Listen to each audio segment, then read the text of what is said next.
Nir, welcome to the podcast. Good to have you back. Thanks, Brian. Great to be here. Yeah, it's been 4 years since you were on last. I was looking back. I was like, gosh, that was episode 70, and here we are, like in the late 300s. So it's been a long time. I know lots changed in your life and in the world as well.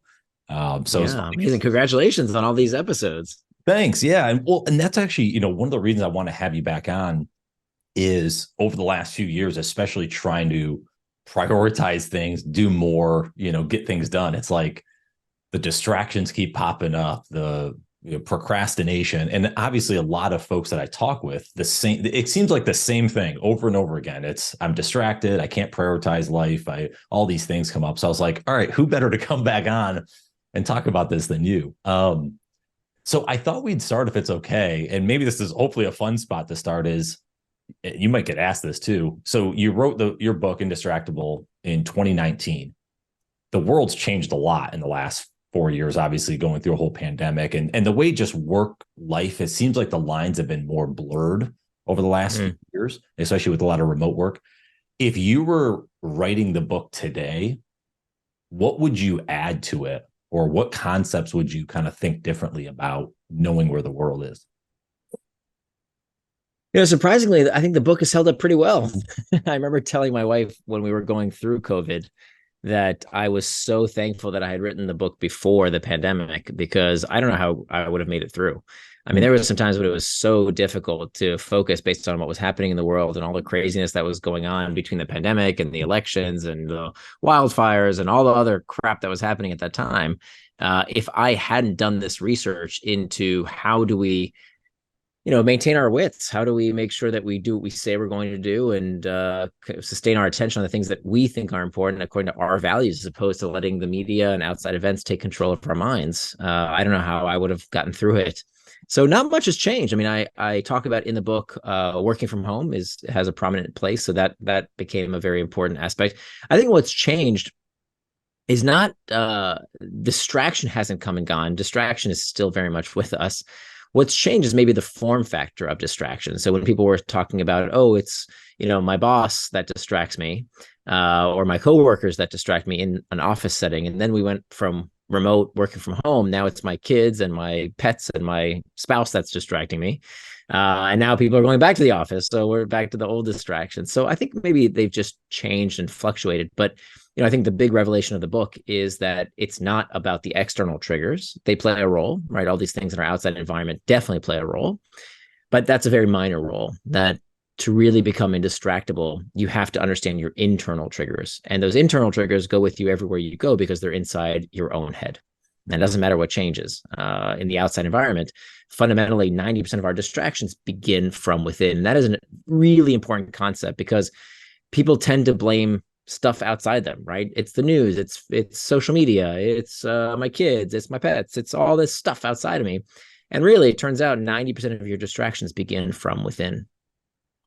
What are you finding through your research? Because I can only speak on myself and obviously talk to people, but like I find the biggest thing is avoiding wanting to do something that's probably important work for me.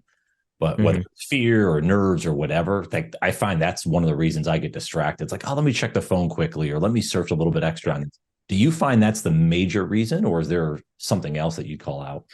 Yeah, I mean, the worst form of distraction is a job well done that you didn't have to do. Right? Interesting. That is the worst form of distraction, because you did it perfectly, but guess what? You didn't have to freaking do it. Okay. And so what I try and advise people to understand is the difference between traction and distraction. Traction is any action that pulls you towards what you say you're going to do. Okay, things that move you closer to your values, help you become the kind of person you want to become. The opposite of traction, distraction. Many people don't realize those are opposites. The opposite of traction is distraction. The opposite of distraction is traction. Both words come from the same Latin root, to pull. It comes from the Latin root trahare, which means to pull. And you'll notice that both words end in the same 6 letters, A-C-T-I-O-N, that spells action, reminding us that distraction is not something that happens to us. It is an action that we ourselves take. So once you understand the difference between traction, actions that pull you towards what you said you were going to do, and distraction, any action that pulls you away from what you said you were going to do, now you can begin to become indistractable. Because, what most people think of as distraction, oh, my phone, my email, my this, my that, they blame these things, but none of those things are inherently bad if it's what you said you were going to do. The really pernicious form of distraction is the kind that tricks you into prioritizing the urgent and the easy work at the expense of the hard and important work you have to do to move your life and career forward.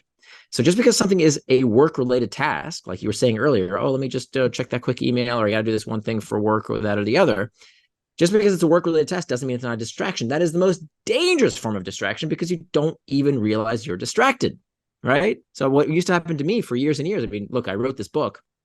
For me, more than anyone, I kept getting distracted. It took me 5 years to write this book. Why? Because I kept getting distracted. Yeah. Right. So I wrote this book for me more than anyone. It wasn't until I learned these techniques for myself that I became indistractable. And today I live the best life I could have ever imagined for myself. Not because I'm incredibly lucky or I work harder than most people. No, I just do what I say I'm going to do. Right.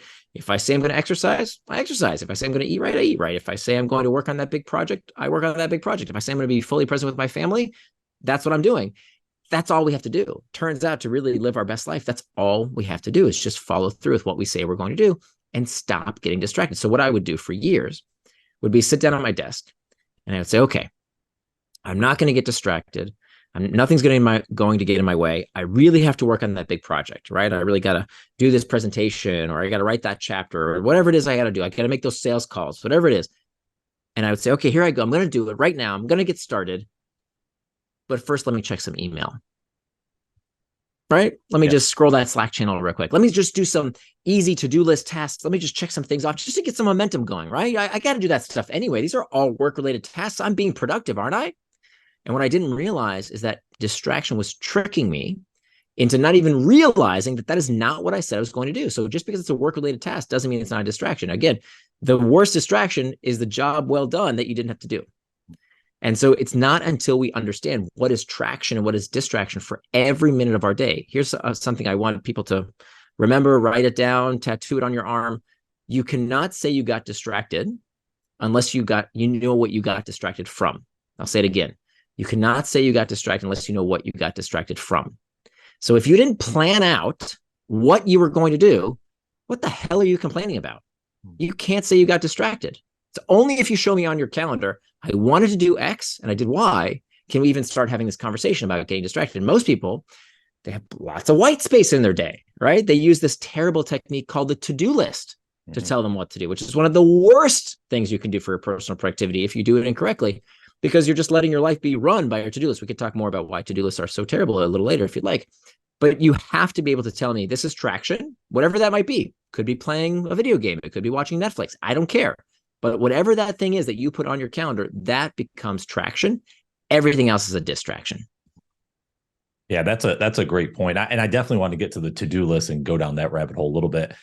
If we go back to kind of how you made this change in your life, how the challenge that I kind of always kind of talk about here is we want to make a change. And no matter what it is, I want to go to the gym. I want to get in shape. I want to eat better. I want to, again, do this project. But the commitment to the change and actually reprioritizing our life so that we can accomplish it is very hard to do. So I'm kind of curious, how did you take the steps to make this shift in your life? So you could write the book, you could do these things to put yourself in a better spot. Yeah. So for me, it was a very long road, right? Like I said, 5 years to write this book because I didn't have the book, right? I was looking for it and I read everybody else's book on the topic and I was hoping to find the answer. I didn't set out to write a book. I set out to cure my problem of distraction.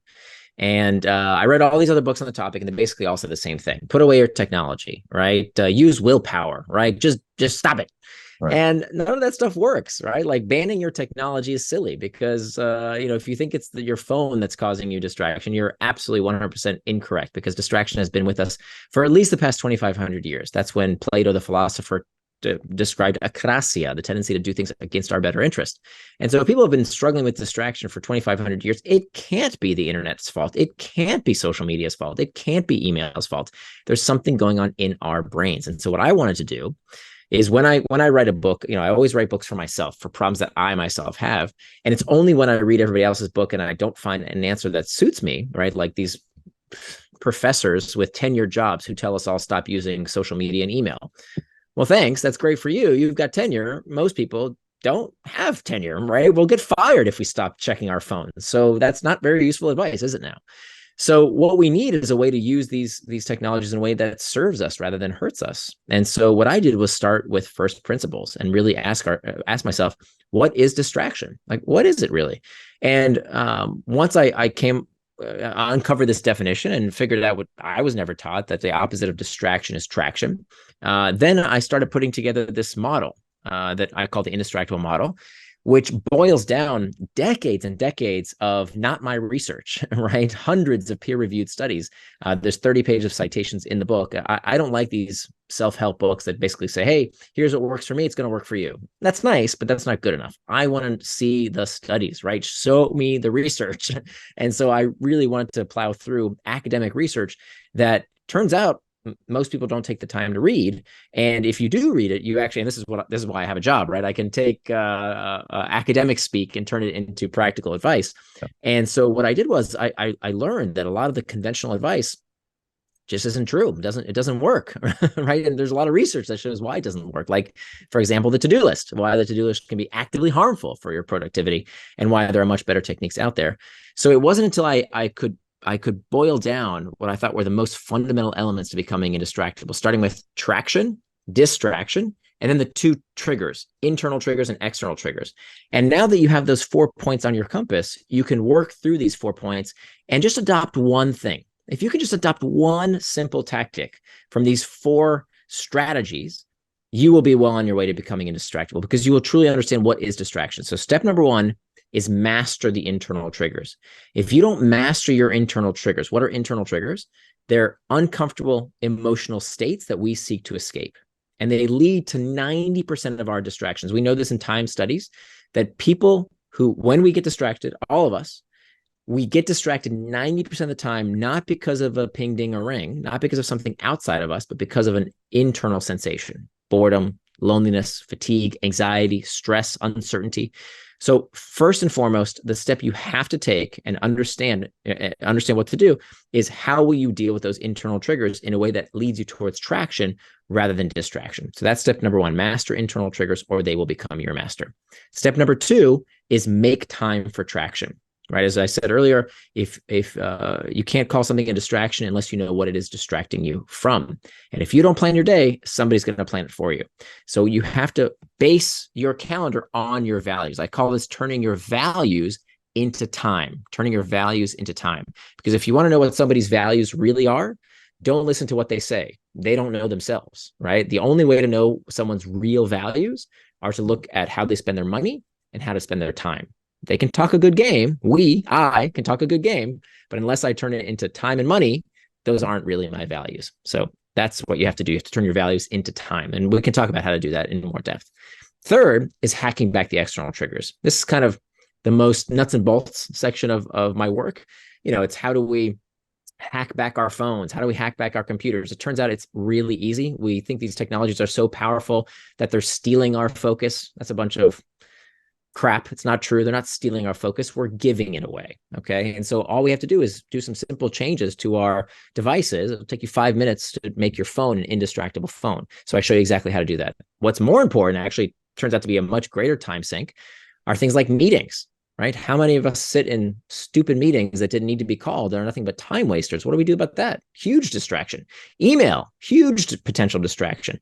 So I show you step by step in Indistractable what to do about each one of those external triggers. And then finally, preventing distraction with pacts. A pact is a pre-commitment. So this becomes the firewall, if you will, against distraction. So in short, the model is these 4 steps: master internal triggers, make time for traction, hack back external triggers, and prevent distraction with pacts. And of course, I'm happy to, I'm not one of these authors that doesn't like to tell you the good stuff and saves it in the book. No, I'll give you everything you need to know. There's more than we have time to cover, of course, but whatever interests you, we can dive into.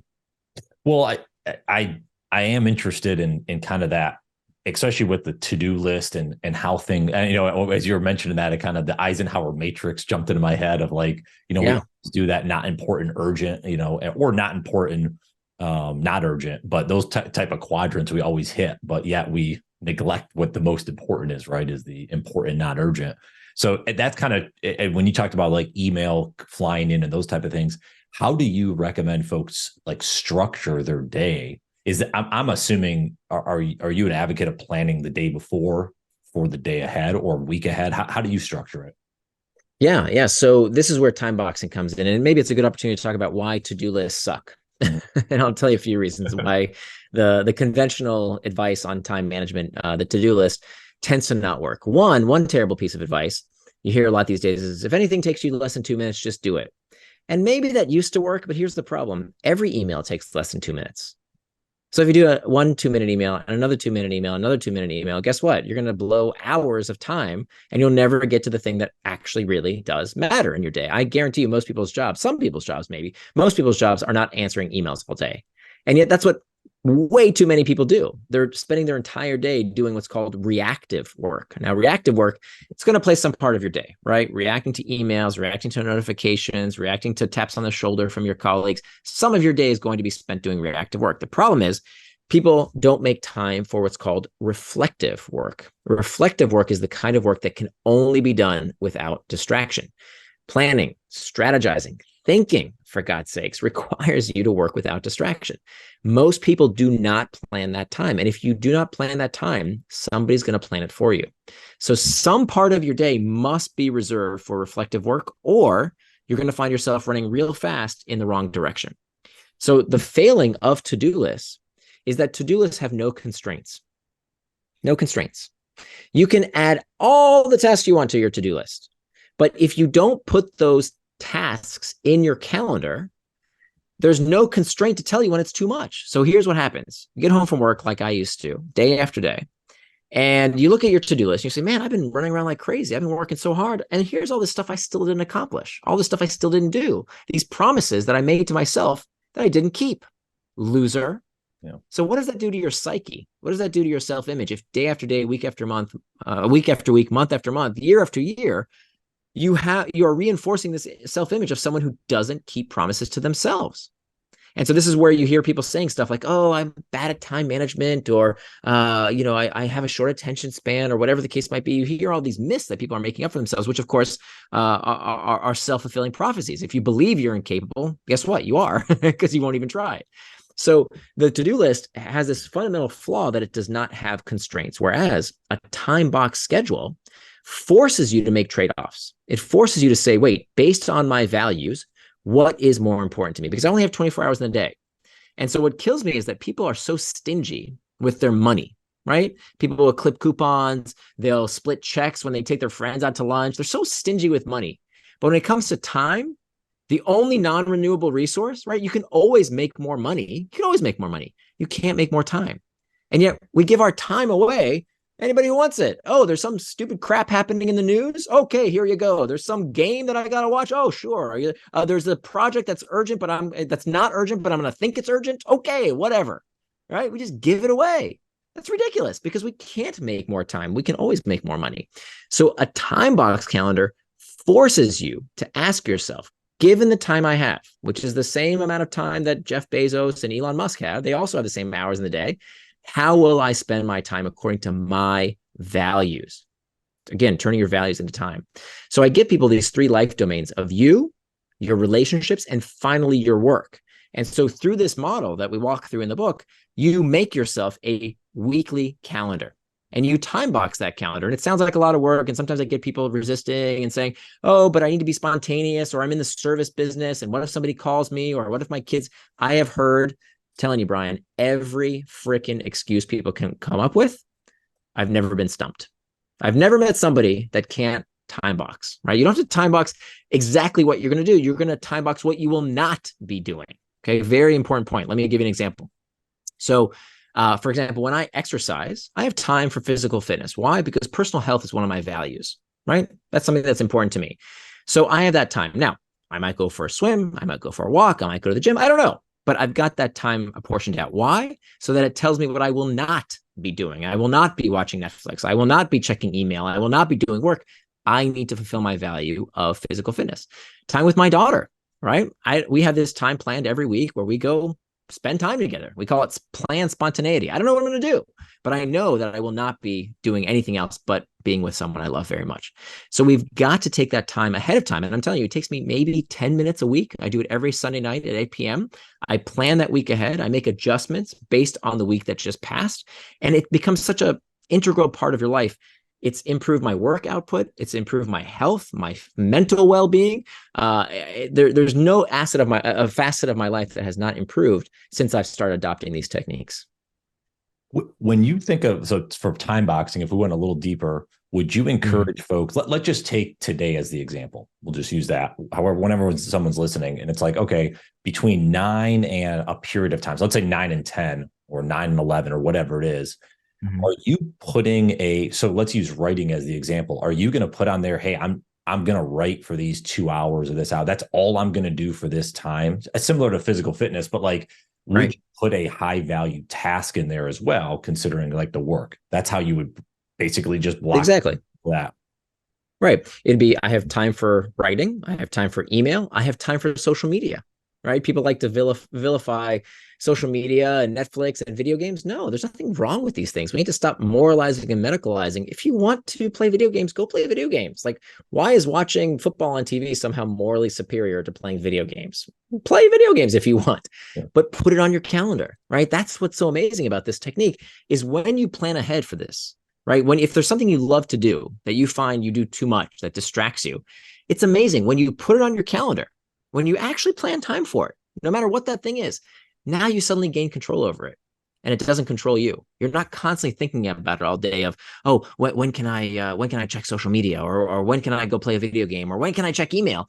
If it's on your calendar, now your brain doesn't have to constantly remind you about when can we do it? When can we do it? It's coming. It's on the schedule. And what you're going to do if it's not enough time. So let's say time for email. I meet a lot of executives who are constantly chained to their email and they feel like they constantly have to be available. And of course, this just perpetuates this terrible cycle of responsiveness where if you're the boss and you're constantly replying to every email within 30 seconds, your whole company is going to start doing that because they all, culture is like water. It flows downhill. So your entire company is looking at you to see what your response time is, and they're going to match you accordingly. And that is not always good. It sounds like a good thing. I think it's actually more times than not a terrible thing because you cannot do good work. Your people cannot do good work if they can't freaking think. Where's the time to think?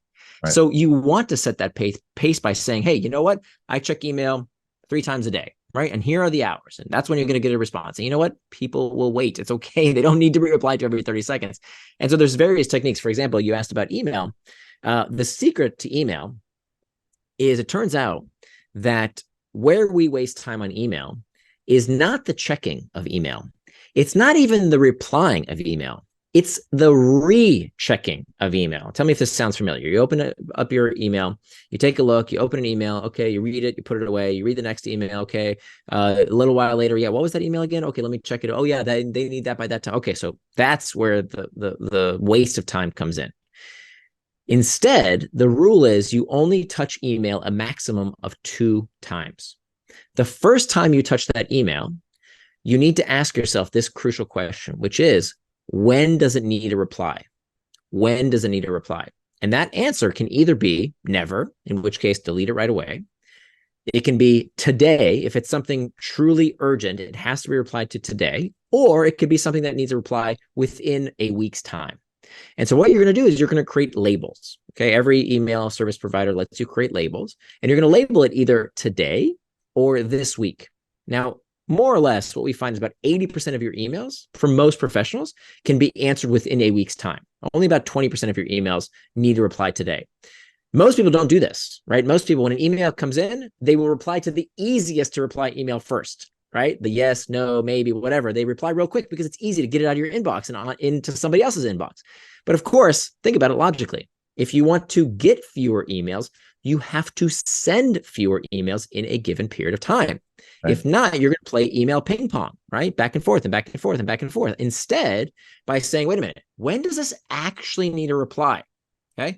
And then for the ones that need to reply today, you have time in your Timebox calendar to reply today.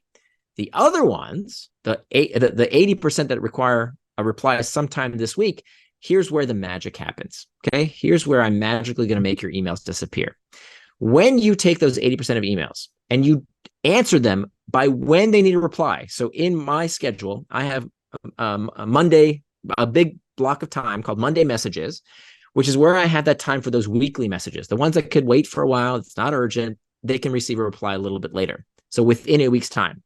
So on my Monday messages time, it's 3-hour block. When I have that time, that's when I go back through them. And here's the amazing thing.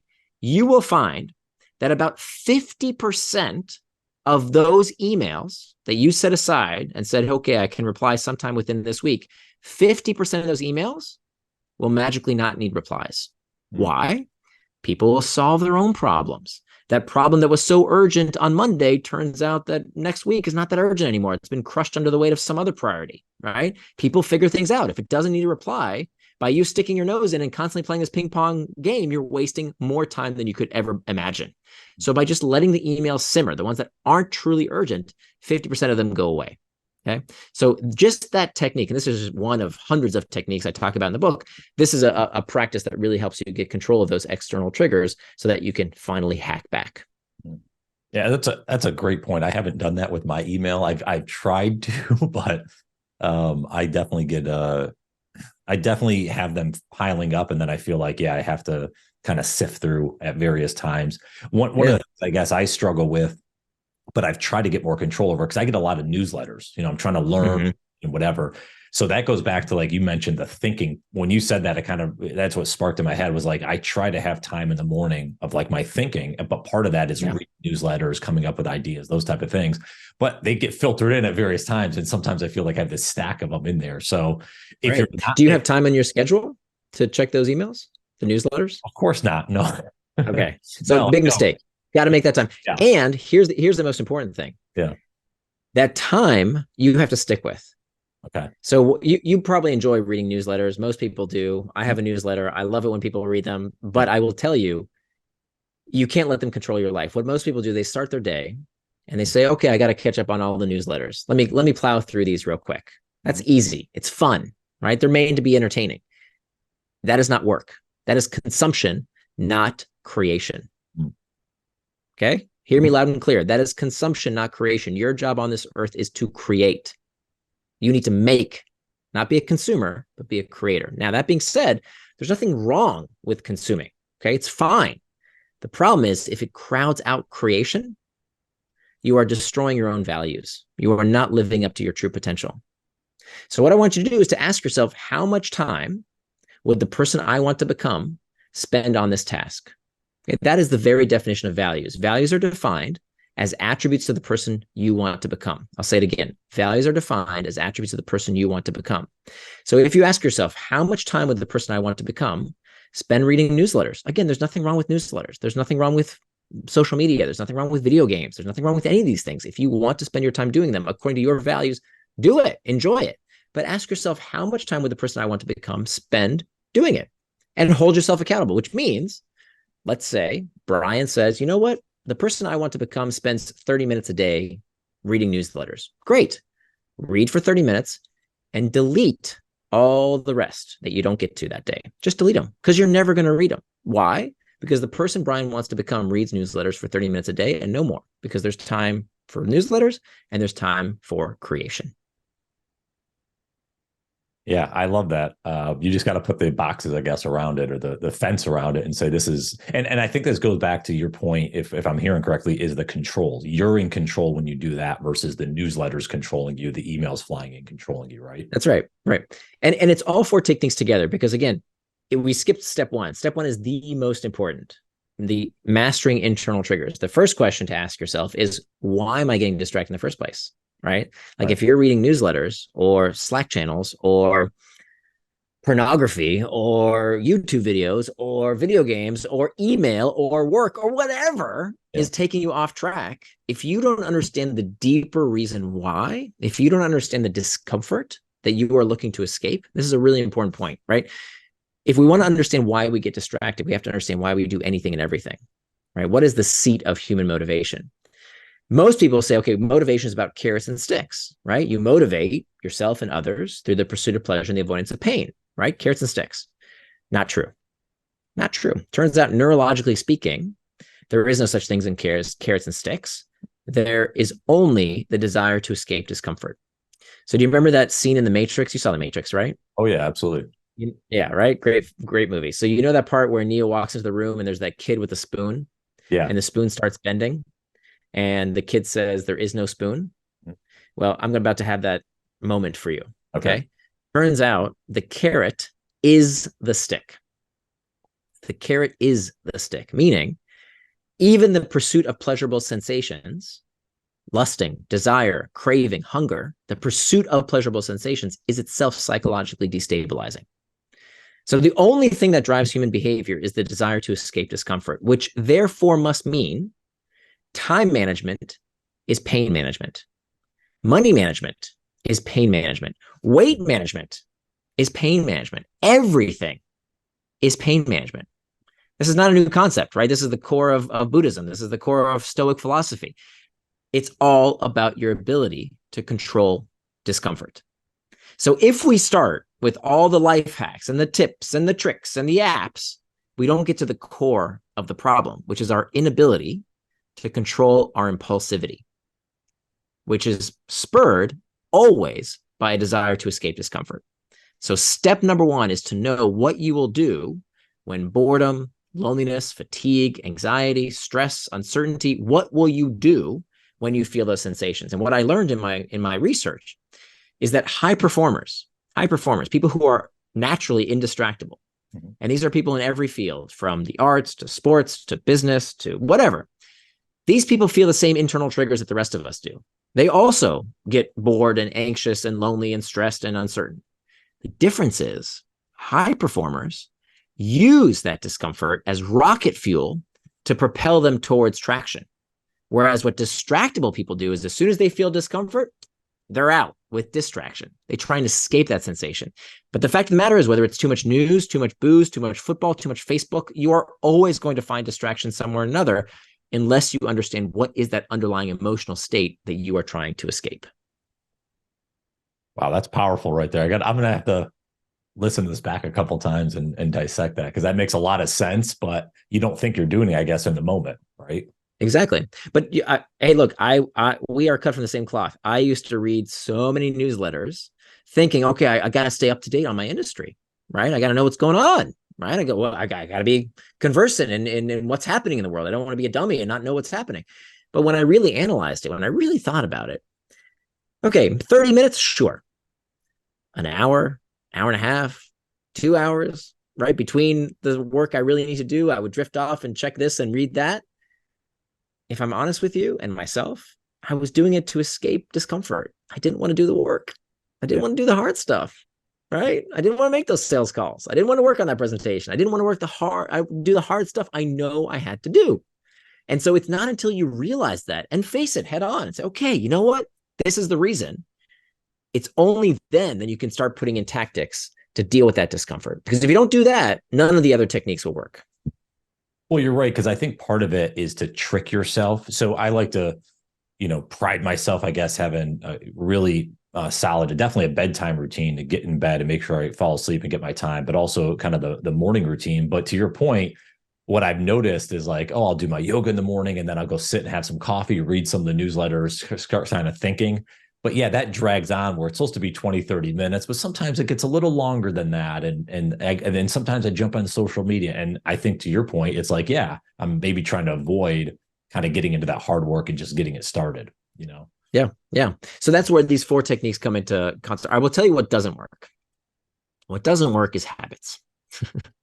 And this is kind of going against the grain, because I think we have this myth, and I'm all for habits, right? My first book was all about how to build habit forming products. I understand habits very, very well.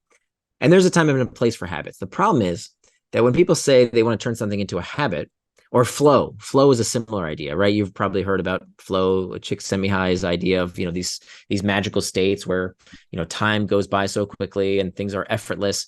And that's kind of what people want from flow and from habits. It's the same thing. They don't want to do the task. They want to have done the task, right? I really want to get into a writing habit, but I hate writing. Oh, I really want to get into an exercise habit, but exercise sucks. Oh, meditation. I really want to start meditating. I need a meditation habit, but I hate meditating. Right. I don't have the patience for it. Right. And so what people think is a habit turns out will never be a habit, right? This is actually pretty important, because a habit is defined as behavior done with little or no conscious thought. Beats me how you meditate with little or no conscious thought. Isn't the point of meditation to observe your thoughts? If you're meditating with little or no conscious thought, you're asleep. You're doing it wrong. How do you write? I've been a professional author for over a decade. Somebody please tell me how to get into a writing habit. How do I write with little or no conscious thought?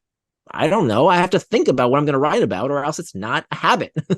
These things aren't habits. They are routines. So you say, oh, what's the big deal? Tomato, tomato, right? Routine, habit. What's the difference? The difference is when we tell people that there's this magical state that you can get in where you can effortlessly do work, you can effortlessly get into flow, you can effortlessly turn everything into a habit, they try and they fail, because some behaviors will never become a habit. Some behaviors can, if it's done with little or no conscious thought. Sure, you can drive a car with very little conscious thought, right? That's why we can listen to a radio or have a conversation while we're driving. That behavior becomes habitual. We can do other things while we're doing that because we're basically driving on autopilot with little or no conscious thought, right? Some behaviors can become habits, even if they start out as rather complex.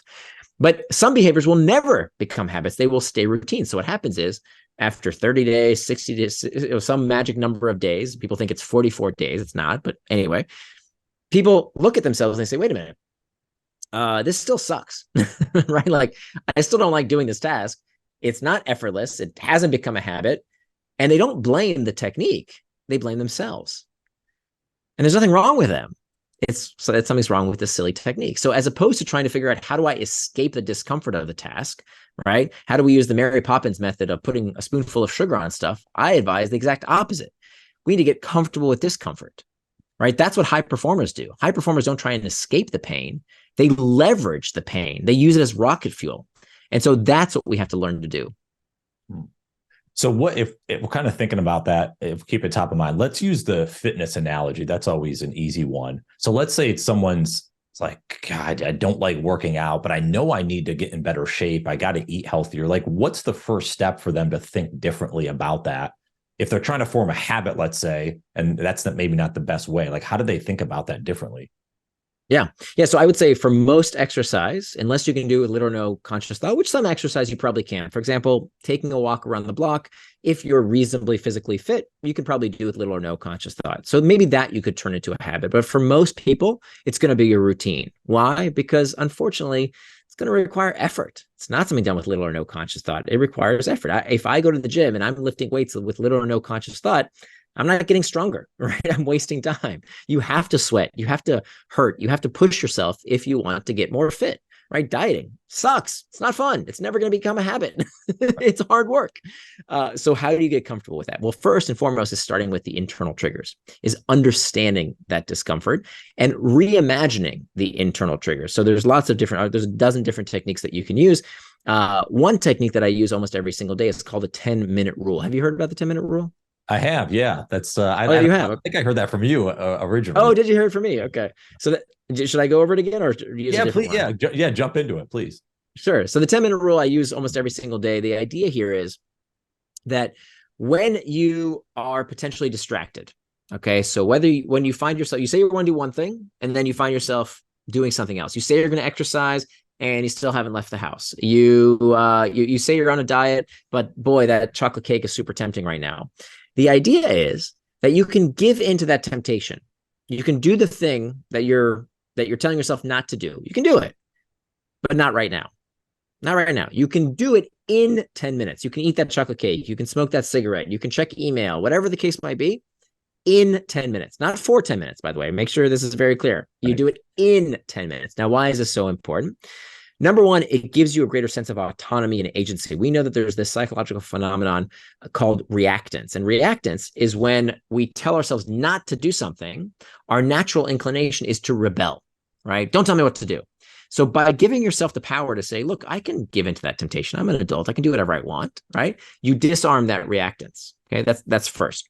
The second thing that you're doing is that you're building that agency to prove to yourself, wait a minute, 10 minutes, no big deal. By the way, if 10 minutes seems too long, try 5 minutes. Okay. But what you're going to do is the 5-minute rule becomes the 6-minute rule, becomes the 7-minute rule, becomes the 8-minute rule. And you're proving to yourself, wait a minute, I can wait, right? I can go a little bit longer without without giving into that temptation. And so you're proving to yourself that self-agency and efficacy. What you're also doing in those 10 minutes for this 10-minute rule, you are not necessarily getting back to the task at hand. You can, but you've got two possible options. You can get back to the task at hand, whether it's the writing or the exercise or whatever the case might be, the thing that you said you were going to do as opposed to getting distracted from. Or you can surf the urge. Surfing the urge acknowledges that these uncomfortable sensations, they are never permanent. They crest and then they subside. That's not how it feels like in the moment, right? In the moment, it feels like we're always going to be angry. We're always going to be hungry. We're always going to be sad or lonely or stressed, whatever the case might be. But of course, that's never how it is, right? These sensations crest and they subside. So your job is to surf that urge like a surfer on a surfboard. And one technique is to repeat a mantra. So for example, when I am writing, okay, and all I want to do is go check email or a newsletter or do something else other than writing, when I use this 10-minute rule and I say, okay, take a deep breath. And for me, I have a mantra. I say, this is what it feels like to get better. This is what it feels like to get better. And just repeating that mantra a few times until I'm ready to get back to the task at hand, knowing that, hey, you know what? When that clock runs out, it's okay. I can go check email after that clock runs out. It's amazing how even when the clock runs out, I don't feel like it, right? I'm back working and now I'm excited about my work. Now it's taken over. Now the routine is not so difficult to get started. So that's one technique that we can use. You know, I use it almost every single day, that 10-minute rule, to help us reimagine that internal trigger. Yeah. And I've been using that too. I love it. It just, because I never, before I heard it from you, I was like, yeah, I get distracted. I just pull my phone, but then using that, it's kind of like, hold on, keep it at arm's length. You got this. Yeah. I like the mantra there, and that's something I think to consider as well. And this might be a side step, but maybe to that point, since it seems so simple, I did want to ask you, you know, I have a 11-year-old. It's funny saying that because he just turned 11. I'm like, man, he's getting old. Is how you work with your kids or just other people help them to kind of coach to work with kids so that they can kind of learn techniques that so they don't get more distracted as they get older and they get out on their own. Yeah, I think this is if you're a parent, then this is the most important chapter of the book, is how to raise indistractable kids. Because if you think the world is distracting now, just wait a few years, right? Apple announced their virtual reality headset. We've got augmented reality. We've got God knows what else is going to happen in actual reality. There's a lot of distractions out there, and the world will become a more distracting place. And we have to teach our kids how to become indistractable, because there's really going to be a bifurcation out there. Like the critical skill of the century, it's not going to be who has the most information. It's not going to be who's the most educated. It's who can stay focused. It's who can do what they say they're going to do. It's who can be indistractable. That's going to be the skill of the century.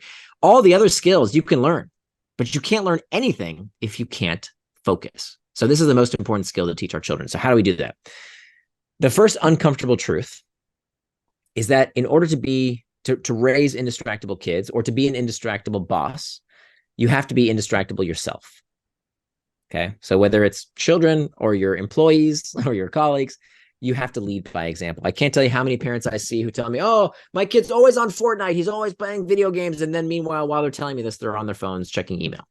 Can't do that, because kids are born with hypocrisy detection devices. You can't see. They have these little invisible antennae, and they're constantly scanning around to see where you screw up. So we have to be indistractable ourselves as parents. And it's okay to tell our children that we're struggling. That's perfectly fine. Like a lot of parents don't want to show their kids they're vulnerable, but I advise the opposite. It actually is very helpful to tell your kids, look, these products are designed to get you hooked. I know, I wrote the book Hooked, right? I know all their tactics, and they're good, but they're not that good. We can be more powerful than these technologies. So if you can do this with your kid and say, look, I struggle with this as well. You help me, I'll help you, right? Let's do this together. And then we follow these 4 strategies, the same exact strategies that I laid out earlier: master internal triggers, make time for traction, hack back external triggers, and prevent distraction with packs. Adults can use it as well as children. I mean, I have a 15-year-old who's about to turn 15. And like being a teenager is tough these days. There's a lot of products out there that are designed to get them and us hooked. And it's really going to be us. Like, these companies are not going to do it for us, right? Like we have to take charge for ourselves. And thankfully, it's not that hard, right? The book is not that long. And the chapter on raising indistractable kids is even shorter. Now, the one thing that is different, basically, making time for traction, suggesting that you sit down with your kid and build a schedule together when they have time for the things they love. Like one of the biggest mistakes parents make is they say like, I want my kid to go from, using social media or playing Fortnite to not using it. And that's a big, big mistake. Or I'll let them use it after they do all their other chores. That's a big mistake. Time box it, just like everything else, right? Time for homework, time to eat dinner with the family, time to play, time to go outside, and time for tech. That's fine. We don't want to raise kids that are scared of technology because their jobs are going to depend on them using technology. So we want them to be comfortable with these tools. So scheduling that time, that's making time for traction. Hacking back external triggers. One of the biggest mistakes parents make is that they let these devices into kids' bedrooms, right? We need to remove all those external triggers. That is not only computers and cell phones, televisions, radios, anything that beeps or boops should not be in a child's bedroom, because anything that interrupts sleep has no place in the bedroom, not only for kids, for adults, right? Sleep is far too important to let televisions in the bedroom. The bedroom is for sleeps and sex. That's it for adults. Kids, it's just for sleep. And then finally, preventing distraction with packs, teaching kids how to use technology to prevent distraction from technology. My daughter and I both use this wonderful app called Forest that helps us use a pact, a pre-commitment that keeps technology out when we decide to do a certain task. So those 3 steps are exactly the same. The first step around mastering internal triggers, this is a longer discussion. I'm not sure if we have time for it. Maybe we'll do it on a follow-up episode. This is where it's so important to understand why kids are getting distracted in the first place. So for adults, we can do some introspection. We can ask ourselves, what are we trying to escape from? And there's a formula to do this. For children, I think it's really imperative that we understand what are kids escaping from. And the short story is, there's 2 psychologists by the name of Deci and Ryan who decades ago came up with what's called the needs displacement hypothesis, which simply says when you are not receiving what you need in one area of your life, you're going to get it in another area. And so they have these 3, it's called self-determination theory. I dub these the psychological nutrients, right? Just like we have physical nutrients for our body, the macronutrients of protein, fat, and carbohydrates. We also have psychological nutrients of competency, autonomy, and relatedness. And what we see is that children are deficient more than ever in these 3 psychological nutrients. And because they don't get them offline, they're looking for them online. And that is the true source of why kids are looking for escape with their technologies. These are symptoms of a sickness. They are not the sickness themselves. They don't cause the sickness. They are symptoms of the sickness. The fact that kids are going online to excess is caused by these deficiencies in their psychological nutrients. Yeah, that's a lot of good stuff there. We probably could do a whole episode just on parenting and kids and stuff. So if you're open to that, I would love to set that Sure. up. Sure. Absolutely. For today, anything else? Because this has been unbelievable. A lot of depth here, a lot of good thoughts for everyone. Anything else you would add? Questions, maybe a challenge to someone that's trying to be indistractable or get that in their life? Anything you'd kind of end the conversation on? Yeah, I think most people are kind of terrified with these techniques. And if you're feeling that, right, if you're feeling like, wow, this guy's got some good ideas, but that could not work for me, everybody thinks that, right? Everybody comes up with a million excuses. I did too when I started with this research. And what you need to realize is that is fear talking. That is the fear that, wait a minute, if I actually put these practices into good use, that I would actually have to do the stuff that I don't really feel like doing. That sucks. But what are you waiting for? Right? You're capable of these things, right? I always ask people when people say, I just can't, right? My life is too busy. I can't make a schedule. I can't do what you've advised in the book. It doesn't work. It won't work for me. And I say, well, let me ask you something. If I said, let's take exercise, right? If I said, hey, how much do you want to exercise? Oh, I want to exercise 3 times a week. Fantastic. For how long? Let's say an hour, but I just can't. I can't. And then I say, well, let's do a little experiment here. If I said, okay, next week, if you don't work out 3 days a week, you have to pay me $25,000. You owe me $25,000. Would you work out 3 days a week? Of course I would. No doubt about it. Okay, so we've finally figured out you can. Right? Now we're just negotiating a price. So remembering this, right? When we tell ourselves we can't for one reason or another. And again, I've heard every excuse in the book.